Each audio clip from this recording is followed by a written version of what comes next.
Hello and welcome to the Next 100 Days podcast. My name is Graham Arrowsmith. And my name's Kevin Appleby. So 300 episodes, Graham. Have you learned anything? Have I learnt anything? I've learnt so much, and I've enjoyed every single episode. It's been an absolute, a really wonderful time being involved with this podcast. And it's not so much the fact that we're kind of publicising ourselves, Kevin. It's the fact that we're giving back a little bit to others and helping other people. But at the same time, we're learning, and hopefully our listeners have learned a lot from the various guests that we've had over the years. And it's been 6 years, and this is the 300th episode. Yeah. So I think, and you said to me the other day, write down 3 things that have been great and 3 things that have been not so great. And top of my list, I actually wrote down internet business mastery. Jeremy Frandsen and Jason Van Orden, because I think without those guys, we wouldn't have even got to episode 1, never mind episode 300. We should definitely celebrate. I mean, I thoroughly enjoyed their podcast, and we've had both of those people on our podcast, and they did an awful lot for us, and they shared an awful lot of information and advice for those people who wanted to go onto the internet to market their business. It came right at the beginning of me starting my business, and so really did help me when it came to things like setting up my website and how I should go about attracting people online. Yeah, if I think about 3 things that didn't go quite so well, I'd also blame Jason and Jeremy. They made it all sound too easy, made it sound as though you could do very little work and make a fortune online, which I subsequently found was absolutely not the case. And I would say, big lesson learned, there is no such thing as passive income. And it takes a hell of a lot of effort to run an online business. I think it's a fairly reasonable thing to say. And there isn't, I don't think there is, shall we say, something that is easy in terms of passive income. But I think it's wrong to say there isn't passive income. It's just a question of how do you set it up so that it is manageably easy. So in other words, you can get passive income by setting things up in a way in which will deliver you the kind of returns that you want whilst you're asleep. But you know what? I kind of nod in your direction, because I think the issue that Jeremy and Jason brought up was, and I don't think they were after trying to persuade people that this was, a walk in the park, Kevin. No, I don't think they were, in fairness. And what I did love about Jeremy and Jason's stuff was not so much what they actually taught about internet business, but some of the mindset philosophies behind it. They talked an awful lot about freedom business, which I suppose some people interpret as, I'll have a load of time freedom to do other stuff. Well, actually, I've found that, if you want to make internet business work, the one thing you need is a lot of time, because you're not making any money out of it to start with, and you're doing your day job. Yeah. Even when you're making some money out of it, it'll potentially consume every hour that you're prepared to give to it. Yeah, I as an individual personally, I'm not a great big joiner. I don't really join things particularly or stay for long. I don't know what that is about me, what that says about me. I think in a social sense, I do tend to sort of network and have a few minutes here and there and all around. But in terms of actually, diving right in, it's sometimes quite difficult for me. I think it might be something, the way in which I'm made. And so I think when it comes to the things that Jason and Jeremy were talking about, it's almost like I could skim the sort of generality of what this is about and try a little bit, but I'd fail fast. If I thought this wasn't accurate, if it wasn't going to serve me, I wouldn't be in there. I just wouldn't stick at it. It would just, and I don't know whether that's a good thing or a bad thing. Probably a bad thing. Having said that, spending hours on social media trying to build a sort of internet business online wasn't really part of my plan anyway. It was more about how do I leverage the internet to actually get clients coming at me rather than me chasing clients, which I've always associated with reducing my personal authority and credibility. So in other words, if I'm on the phone chasing people down, or on LinkedIn chasing people to try and connect, and then sending them a message to say, hey, Graham, what about, my latest, whatever it is, it just feels the wrong way of doing it. And we've had a lot of guests on this show saying the same thing. Yeah. And saying maybe what you should be doing is developing a relationship. But at some stage in that relationship building, you've got to pivot into, oh, by the way, maybe I can help you. But, there are greater minds than mine that have thought about this. I'm just reflecting that I don't think it's all Jeremy and Jason's fault. No, indeed. Actually, we should celebrate them because they brought us together, Kevin. Indeed, we should. And brought us together, brought me together with other people as well. Mm-hmm. Very good friend who also met through Jeremy and Jason, Russell Thackeray. Yeah, no, absolutely. The number of people that, let's face it, I mean, another one of the positives I'm sure you're going to bring up, but you've got involved with Dan Wells on Grow CFO. Now, you've got to say that's one of the positives over the last 6 years. It is, absolutely. And again, this comes back to, we got episode 1 going. The more episodes we put together, the greater our authority became. And the more, I don't know if authority is the right word, Graham, but the greater our ability to go and talk to whoever we wanted. And thinking about certainly meeting people like Dan, who now set up Grow CFO with, and most of that relationship with Dan started by an early chat and saying, hey, come and be a guest on this podcast. I've this morning, somebody, as you know, somebody's placed an order with my business, and I took to them immediately on the same call. It was just one of those things that he sounded about 25 years old. It turns out he's about 50, and he couldn't believe that I was 62. And I think maybe voice doesn't always indicate how old you are, but he was a charming chap, and he runs a business which hopefully we'll be able to expose to our listeners soon, because he's making money for people. But the fact that he was that kind of person, I said, you'd be great for the podcast. He was kind of laughing at himself. That's such an interesting way of being, and a lot of our guests fall into that category.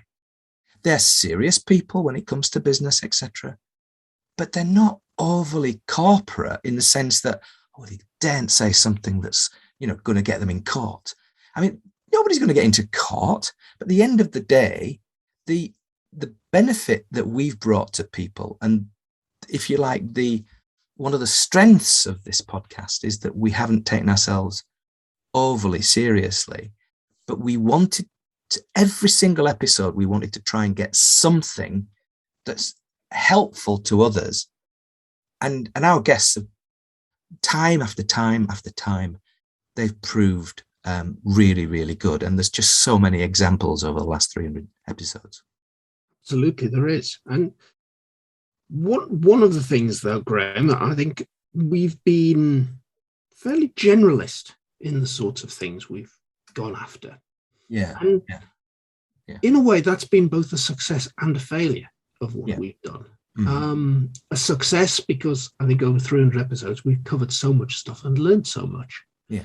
A failure that from a point of view of, if you don't niche down to a very, very small group of people, and you say that you're providing a service for everybody, you're actually providing a service for nobody. And I can reflect that in some of our listener stats. And I've got a second podcast, Grow CFO Show, which I managed to grow to a decent number of listeners very quickly and with a lot less effort than it's taken to grow a listening audience for this podcast. And the only reason for that is because it is aimed at a much, much smaller audience. And it is very, very specific on what it's covering. It does what it says on the tin. Yeah, it's one of those things. And we have had to look at, well, what range of subjects are we covering in the next 100 days podcast? And the part of the logic for the podcast initially was, what kinds of changes can you make within that time period? And those changes could be in HR, in managing people, in managing operations, in managing marketing, in managing finances, in all. It could be in your head. It could be the all kinds of different things that you can do to improve performance of yourself and your business. Yeah, absolutely. So it's going to be maybe we're looking back and saying, actually, did we start off with the wrong objective? Is it impossible to actually narrow down to such a small range of topics that you're actually not, you know what I mean? You're just ignoring so many things that people could do within the next 100 days. The fact is, in a business context, the next 100 days can be virtually anything, and which is why I still go with the theme, but it brings me to actually another big lesson learned, and it's kind of an extension on what I was talking about when what reflected on the freedom factors of Jeremy and Jason and internet business mastery. It's a big lesson. It is incredibly difficult to scale something. And I think we've learned an awful lot, and perhaps we should do at some point a podcast or something else on this, Graham, about growing a podcast. Yeah. Now, lots of people tell you how to start a podcast. Lots of people will tell you what equipment you need, how do you go about finding guests, things like that, where to host it, how to make it work technically. Nobody, absolutely nobody, teaches you the next step and says, okay, you've got a podcast out there. How do you grow an audience? And I found that whole thing of whatever it is, whether it's a podcast, whether it's a business idea, whatever, it's easy to get it off the ground. It's very, very difficult to scale it to something that's feasible. Very good point. I think that we just haven't put enough mental effort into doing that, and possibly monetary effort as well. And at the end of the day, yes, we have an obligation to grow this to be a bigger podcast. But actually, in my mind, is possibly not as vital as serving others through this vehicle. Exactly. And don't get me wrong, Graham. We've had a decent audience, and we've learned how to grow that audience. But I think one thing that I've learned is that most people will start listening to a podcast, will listen to 10 or 15 episodes, and then for one reason or another will stop listening. Yeah. So there was a lot of theory put to me that said, okay, you issue episode 1 and you get 100 listeners. You issue episode 2 and you get another 50 listeners, plus the 100 you had the episode before. So you've got 150 for that episode. Then the next one, you get 50 new ones, plus the 150 before. Suddenly you've got, and the whole thing is growing exponentially. My experience is no, podcasts do not grow exponentially like that, because those people that listen to episode 1 probably aren't listening, no matter how good you are, by the time you get to episode 10. So if you are thinking about setting up your own podcast, you're listening to this, 2 old blokes have been doing this for 6 years, a podcast every week, then you've got to get certain things straight in your own mind. But one of the first things you probably have to have a clear idea about is why you want to do it. And to whom are you going to serve with that podcast? It reminds me a little bit of the way in which Sue Richardson recently did the who, what, where, when, etc. Analysis for writing a book. And I think it's the same type of analysis that you want when you're thinking about doing a podcast. Because I think when we started, we were thrashing around for a name and thrashing around for a concept. And we kind of had this idea of 100 days. And as I said a few minutes ago, that basically that enables almost like a Catholic understanding of a range of subjects.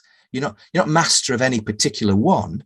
We're pretty good at certain things, but we're covering a lot of different things to help you grow as an individual, as a business. Now, if you're doing it for a specific market, like for instance, Grow CFO, then it's completely understandable that you will limit the range and the topic range in particular that will only be interesting to finance or aspirant finance directors. And that is basically the difference. So if you want to go down that route, you have a very successful, very narrow gauge podcast, which is relevant to a few very thirsty, hungry people in that sector. Go for that. When we made our decision, we were probably thinking, well, we probably weren't thinking as clearly as we should have done. And one of the things I've got on my negative list is accurate thinking. And at the time of starting, and this isn't particularly relating, by the way, to the podcast, Kevin, this is relating to other things as well. But having accurate thinking is almost like decluttering, getting rid of the sort of nonsense of your decision within your decisions. And I think that's the thing that if we'd have said to ourselves, we'll only talk about finance, then you'd have been doing this podcast on your own, because I don't have the same passion for that as you do. Similarly, marketing, etc. And I would have been doing it on my own. But we wanted to cover a range of subjects. And I think that's what's created this sort of generalist podcast. Absolutely. But I'd like to explore that accuracy of thinking a little bit more with you, Graham. Aside from the podcast, what have you learned about that? Well, this is one of my negatives, so I didn't really want to start with my negatives. But having said that, I think the concept of accurate thinking comes from Mr. Kennedy, Dan Kennedy, and that's one of the things that he talks about.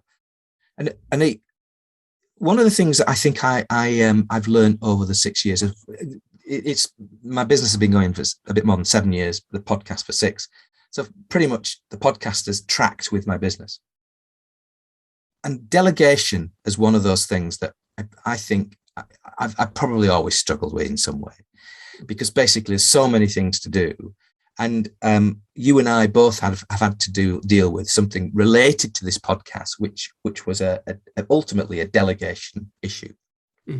And without going into the details, we basically on our website used a photograph that we didn't have the permission for. And that cost us financially. And that was delegated, and it wasn't checked. And it wasn't, and maybe even if we weren't going to check that work, we perhaps ought to have been clear about what can and cannot be done. So these things happen. It's over and done with now. But the point is, it was possibly an indication of a lack of accurate thinking in terms of things like delegation, what you want somebody to do.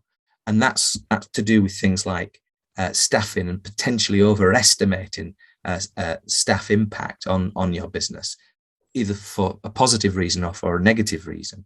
But those are the sorts of things. Another example of accurate thinking, which I effectively have had to deal with in a similar type of way, was a trading relationship with a supplier to my second business, Meet Professionals. And we had a bit of a challenge there with a particular contract, which was the way in which it had to be terminated. And we had a difference of opinion. And mercifully, it didn't go into a lot of too many legal hurdles. But the purpose of accurate thinking would have probably avoided getting involved in an agreement in the first place in that way. And I think that's the lesson that I'm thinking through, that potentially I could be better at. I could have been better at over that period, and it did impact the show at one point, and it has impacted other things, both of which have been resolved and moved on. But basically, I think accurate thinking is a sort of summary. So getting into the weeds a little bit of why these things potentially could happen, being clear about what you actually want to get done, and take out the fluff that goes with it. Yeah, no, I think that's a great point, Graham. But actually, one of the things that's on my kind of lessons learned list goes in slightly the opposite direction to that. And you're talking about delegation and so on. Mm. I think one of my big lessons learned is that you can't do it all yourself. And I've tried over the 5 or 6 years that you and I have known each other to do one or two other things, which have started, probably haven't lasted very long. It's the idea of fail fast, fail forward. Mm-hmm. Learn from the lesson. But one of the big lessons is that I think to make something really work, you can't do it by yourself, and you've got to bring a number of skills together. And maybe again, this is something we ought to do a full episode on. And the way Grow CFO has grown over the last couple of years is an example of that. And it was Dan and I coming together and bringing two different but very complementary things. Then very quickly realizing that actually we couldn't do it all in that way. And there was another string to the business, which was all about mentoring. So we got together with somebody who was very good at mentoring, as well as putting together the online stuff. Then realizing that, well, okay, the website and so on it's okay, but it's not earth-shattering. We need to do a hell of a lot more there.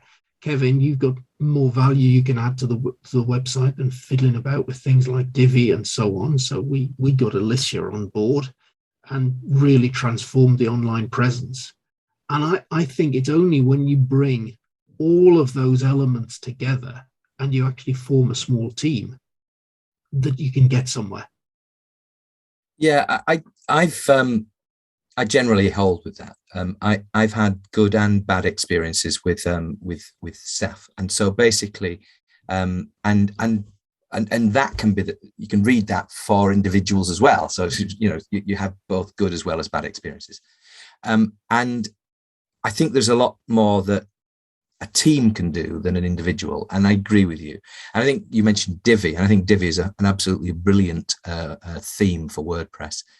And it's ideal for those people who want to run their own business, want to do their own website. And I'll give you an example. I've been thinking about this myself, and I want to refresh my website. The issue is it's built in WordPress with Divi. And if I was to brief somebody to do that, I think most of the work that would be done to get it refreshed, I'd end up doing myself. And it's been almost like a sort of a circular reasoning why I haven't got it done. So it's almost like, do I want to pay somebody to get it done that effectively ends up turning to me on every single line, if you like?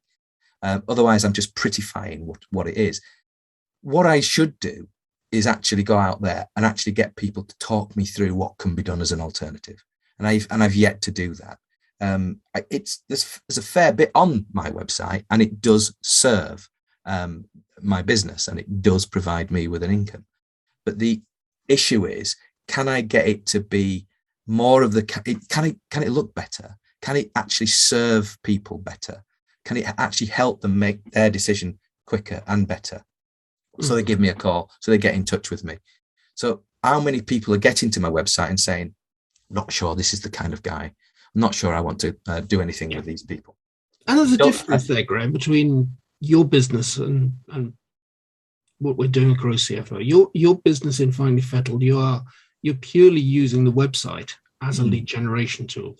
You're basically saying, here I am, Graham, here are the things that I do, here's why it might be useful to work with me, and the call to action, get in touch. Yes. Okay. With Grow CFO, we're doing something different because we're doing all that, yes, but the call to action is come and join the membership. I see. Yeah. Okay. And then we've got 2 levels of membership. There's free and there's premium.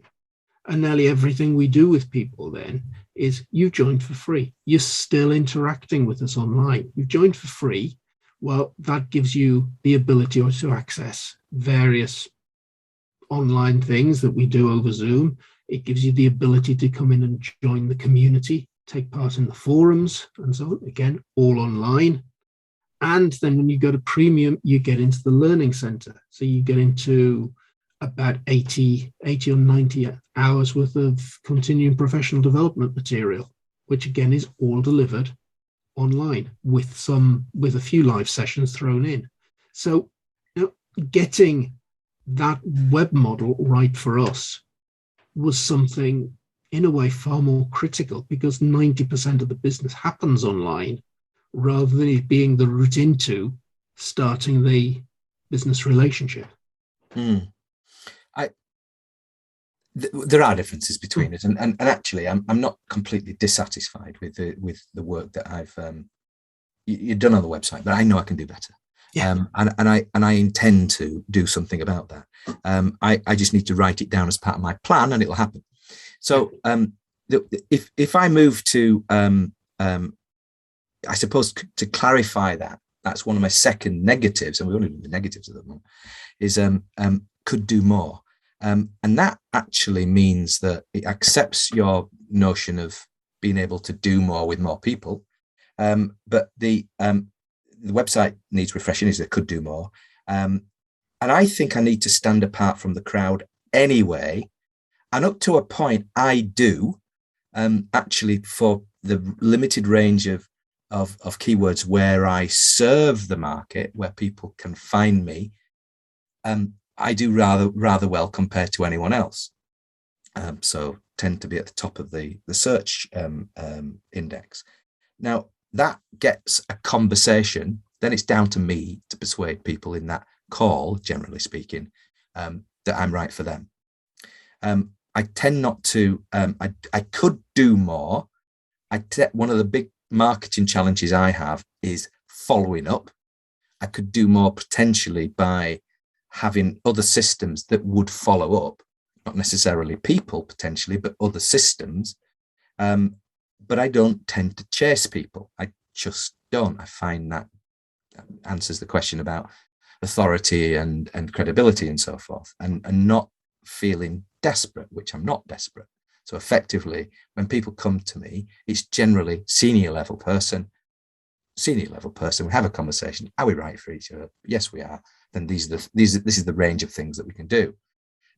So wanting to stand apart from the crowd means that, and I've just taken delivery of Dan Kennedy's latest book, which is Why Advertising Fails. And it's really quite an interesting thing. And one of the things that why advertising fails is that people follow what others do.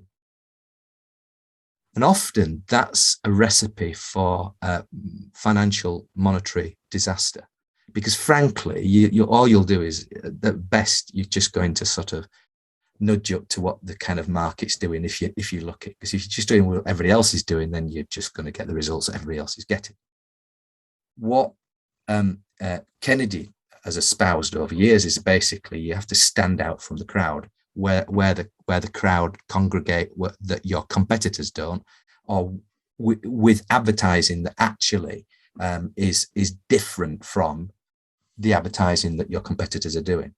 So that's something that I think I need. It's almost like a cobbler shoes thing. It's something that I want to be able to listen to my own words and other people's words on that as well. So how can I change that for other people, to understand that I can do that for them as well?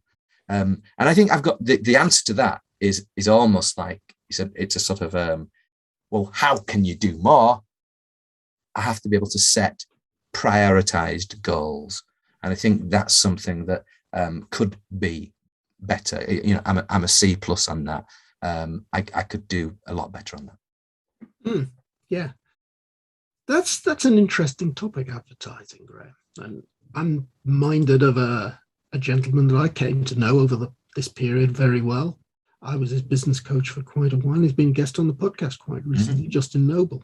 Now, Justin, we know, is in the model railway niche, and Justin does advertise in the press.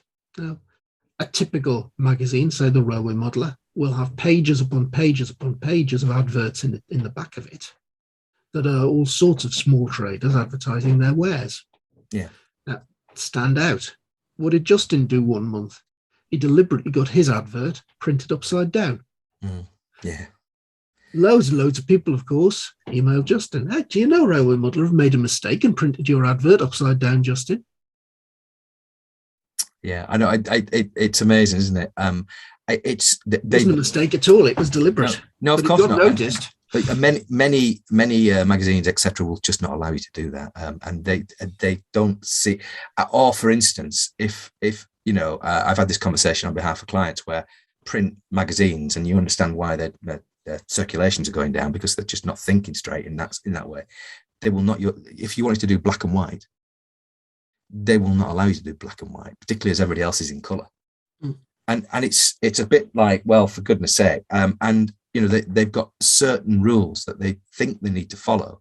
So, and all they're doing is leveling everybody to the same low level of interest. And I just think that's something. There's a lot more we can talk about on why advertising fails and what you can do. And certainly I'm just admitting to my part of it that says I could do better and I want to do better in terms of. So there's the third potential future podcast episode we could do, Graham. Well, but the only reason that we can do this range of topics is because we are a relatively generalist show. We are for business, I think, as opposed to for the public. But I think anybody listening to us who doesn't particularly have a business might find interest in some of the things that we say. So we it's their appreciation of us for the things that we're doing rather than us pitching ourselves at the general public. It's very much about business. I started off by going with the one that was top of my list of things that have been great about the last 6 years and starting about talking about how the podcast started and so on. What's top of your list about what's been great over the last? Well, the first thing that I've written down was my own company that that it's done well and it survived the pandemic and it's basically cash flow positive. It's generally speaking, I'm not having to lavish huge amounts of money to actually find and attract customers to me. So I think I'm pretty happy with the job that I've done. I've made certain decisions about how I'm going to attract people and I've stuck with them consistently. Now, what I've been able to do very recently, the business has served me so that I can actually take time out. So this is one of the key things that I've got as an objective for the business for me. On Fridays, I increasingly want to have the flexibility to do slightly different things. So that might be just simply to take the afternoon off and go with my wife somewhere, or see my grandchild or whatever. Do something that's not just about work. The phone might be on, but generally speaking, I'll be taking it a little bit easier, particularly on Fridays. During the week, I want to be able to do more walking. So taking an hour out, listening to podcasts, etc. Those are the sorts of things that I want to be able to do more of because it makes me more productive during the hours that I'm actually working. And I'm finding that quite an interesting balance. Now that has implications for local staffing, but I'm starting to come round to the thinking that potentially having a virtual team is the way forward for this business. And that virtual model certainly works, Graham. And we've got a team of Grow CFO, and none of us have actually ever met each other in person. And I'd say we all know each other pretty well, or get on pretty well. And we've even gone as far as realizing there are some technical things that are far better put out to a real techie expert. And we've got a developer that we use occasionally, even out in India. Mm-hmm. That was a very interesting one to find the right person, and we had a big fail in the first set of folks that we found out there, and learned a few things about the Indian culture of never wanting to say no. But we've got a very good senior team that can make decisions, can talk about things. We've got a great second layer in there. And again, comes back to one of the people that I met through this podcast. And I know there's people that we've both met through this podcast we've subsequently gone on to do some work with. And the one I'm thinking about is Martin Booth. Mm-hmm. Martin, we had as a guest many episodes ago. Martin's daughter, 18, left school this year. And Martin's daughter, Lily, is working with us, Grow CFO, full-time for a year. And we're starting to give her more and more things to do. And it looks as though she's going to be our marketing assistant. That's fantastic. Yeah. And good luck to her. Again, folk that have never, ever met each other face to face. And it works, Graham. Yeah, no, I think it does. I think there's a drive in me to help others anyway. I think it's always been the case. And it's sometimes it's quite difficult to actually keep on top of the things that you're doing. And I guess it comes back to accurate thinking as well, because I've not just got one business, I've got two. But the second business, I'm finding time to reposition, and repivot, if you like, or pivot that business from one business model to a different one. I'm just in the middle of doing that as I speak. And I think I'm very much happier with the way in which my thinking is on that business model. But ultimately, it will mean staff. Those staff do not necessarily have to be local.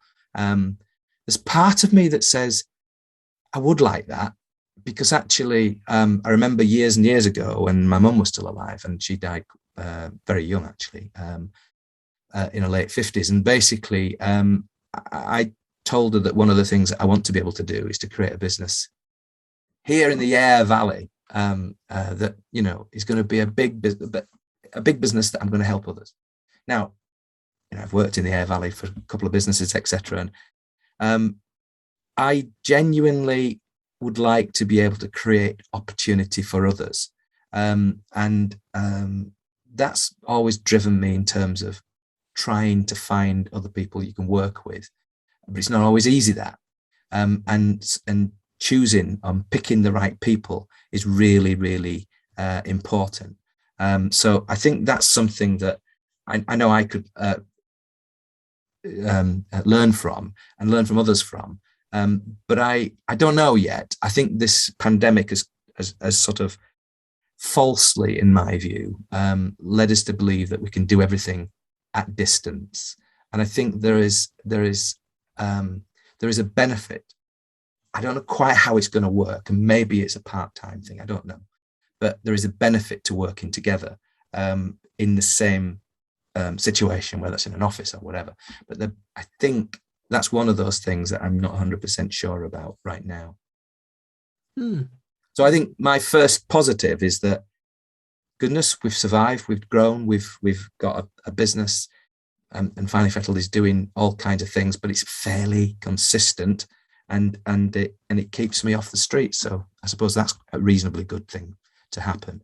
I guess the second thing that the last 6 years have taught me, and I'm sure I've taught you, is it's created time for others, which I've sort of indicated already. And I would include the next 100 days in that, because you and I both dedicate some of our week every week to the production of a podcast, which actually in some way benefits others, whether that's somebody who's listening or whether that's somebody who's actually presenting their ideas and discussing those ideas with us. So, you know, I think giving back through that route has been, well, for me, it's been a labor of love. And I think that's important. But just as you've served your community, I'm doing the same with the Friends of Silsden Town Hall. Now, Silsden Town Hall is important to me. I had my 18th birthday there. It's a big sort of building in the centre of the town. It must be an old building if you had your 18th birthday. Well, yeah, it's built a lot earlier than I came along in life. But the whole idea of it is that we have a 125-year lease, and most of that time is still there. So we basically want to create a future for it long after the likes of myself have moved on. You know, it's not easy, but we're making progress. And particularly, it's not easy because of the way in which the pandemic has meant that, you know, people are scared about moving back into buildings, etc. So I think that's starting to come around, but it is still a challenge. But making time for others, I think, is another positive. Yeah, absolutely. And I think I look back and what's the big discovery that I've made? We've touched on it already, and it's the power of the membership model. And the power of putting the membership model next to what I believe is the most powerful social media platform out there. It's not Twitter, it's not Facebook, it's LinkedIn. And we've had a lot of guests talk on the show about the various aspects of LinkedIn and how it works. Certainly, we've grown a business on the back of getting to know people over LinkedIn. And I know you said you don't like using social media. And we found it's great to form an initial relationship. It's not a tool to sell. You know, we primarily sell memberships by getting folk into a Zoom session where we explain what the programs are all about. But I'd also give a shout out to the membership guys, Mike Morrison and Callie Willows. When Mike was a guest on the podcast many moons ago talking about memberships, and I think where we started talking about Jason and Jeremy at Internet Business Mastery, where the Internet Business Mastery model stopped is where the membership guys and the Membership Academy model starts. And doing things properly on a membership basis is just such a powerful way of doing business. And I have learned, I think, over the last 5-6 years, a huge amount about that, Graham. No, you have, and it shows. And the theory that if I may summarize the theory that you're following, I think is that birds of a feather do flock together. And so basically, if you can interest them enough to come into your little corral, then fine, you've got potentially the opportunity of a hungry audience within earshot of your offers. And so that makes sense for that business. You still have another business, which is your consulting business, etc. But that particular business, which you're a part of, it's without pointing out the obvious, it's not your business, but you own a little bit of it. But the point of this is that when it comes to doing that, it's the sort of it's one of the things that you really have learned from initially from Jeremy and Jason and others, memberships, etc. You've learned that about bringing people into a place where they can all benefit. I mean, you could argue that Dan Kennedy did the same with me when it came to the magnetic marketing group or the No BS group. Yeah. I've been part of that for as long as the podcast has been going. So I'm still part of that group. So I don't bail out every single group I'm in. But I have to say, when it comes to the third area where I think I'm reasonably satisfied over the last 6 years, despite the fact that I've got a business that's doing okay, and it's enabled me to hire staff, is I've been able to create a new business in Meet Professionals, albeit that's pivoting, as I've said. But you could argue that the fact that I've been able to create that business, and in effect, you've got two parts of that business, which is find people who want financial advice, and then the back end of it, which is ultimately that first bit of it is done by a partner relationship with somebody else who's been on the podcast. And the second is done by me and the developer that I've worked with to actually do the kind of match, qualify, and effectively do all the back end processing of that lead. So it's actually a lead processing system. So it matches that person to the right financial advisor.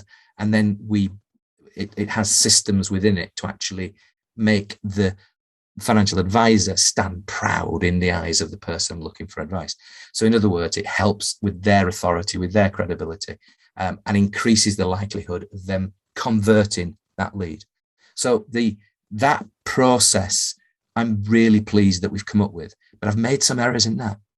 I've made errors in terms of relationships with suppliers, even, dare I say it, a relationship with a fellow director. And I think that basically, because ultimately you have to have, I think in a business, you have to have clarity of direction. And I think because it was a 50-50 business at the time, we didn't. And so therefore that needed to be resolved, and it has been resolved. So despite some poorer choices, and I accept some of that in terms of my own involvement there, the fact that opportunity is still there, and I am so enthused about that business opportunity that in the new year you'll hear a lot more about it. Looking forward to that. So Graham, I think we've probably bored our audience enough over the last almost an hour talking about the last 6 years. Maybe it's time we ought to wrap up episode 300. Has it been an hour? Isn't it fun when you're talking amongst friends? At the end of the day, if you're still listening to this, then I am absolutely delighted. A young lady got in touch with us recently, and she told us that the next 100 days was the first podcast she listened to. And I was so impressed with that. I mean, so impressed with her as an individual.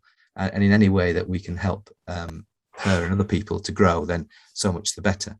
Do connect to Kevin and I on LinkedIn, and we will be happy to have you as connections, and tell us what you like and what you don't like about the show. Anyway, Kevin, here's to the next 300 shows. Indeed. Will we still be around in 300 shows' time? Don't know. Maybe. I don't know. I'd hoped so. But I think that it certainly, the next big sort of number, I think, is going to be 500, isn't it? And that would be some going. And remember, because it's only one per week, you are talking another 4 years before we get there. But it's a sort of, can we get there? I think we can. That'd be a milestone. Podcasting for 10 years. Will podcasts even be a thing in 4 years' time? You know what? I don't know. If it is, it is. If it isn't, it isn't. So today, well, I've been Graham Arrowsmith. And after 300 episodes, I've still been Kevin Appleby. Goodbye. Goodbye.